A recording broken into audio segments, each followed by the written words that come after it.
السلام عليكم، مرحبا بكم في قناتكم مذاق نت.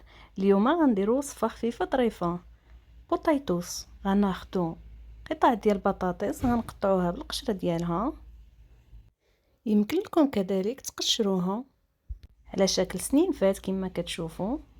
غناخدو ماء غليان نوضعو فيه قطع البطاطس، القليل من الملح، نخليوها حتى توجد نص سلقه تقريبا مده ديال 5 دقائق. من بعد كناخدو بطاطس ديالنا كنصفيوها. من الاحسن ما تخليوهاش طيب بزاف. كنضيفوا على البطاطس معلقه ملحه، معلقه سكينجبير، معلقه تحميره، معلقه ابزار، معلقه خرقوم، والثومه محكوكه. بالنسبه للثومه استعملت فقط 2 فصوص.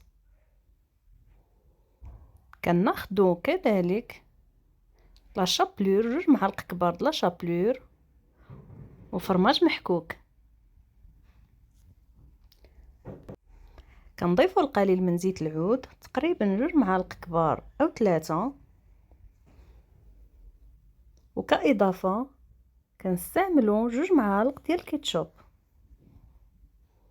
كنخلطوا العناصر مزيان،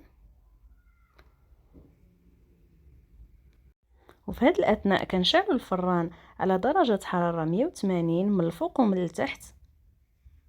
كنجيبوا لاطه الفران كنوضعوا فيها ورق الطبخ وكنستفوا فيها البطاطس ديالنا.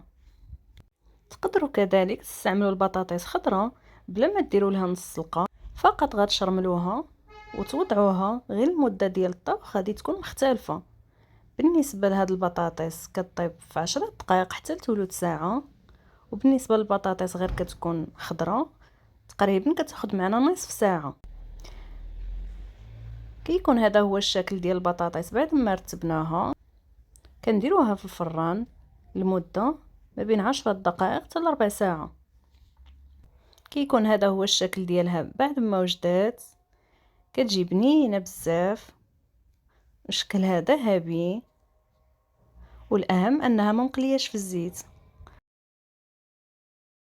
نتلاقاو في وصفه اخرى. ما تنسوش تشتركوا في القناه وتفعلوا زر الجرس باش يوصلكم كل جديد. السلام عليكم.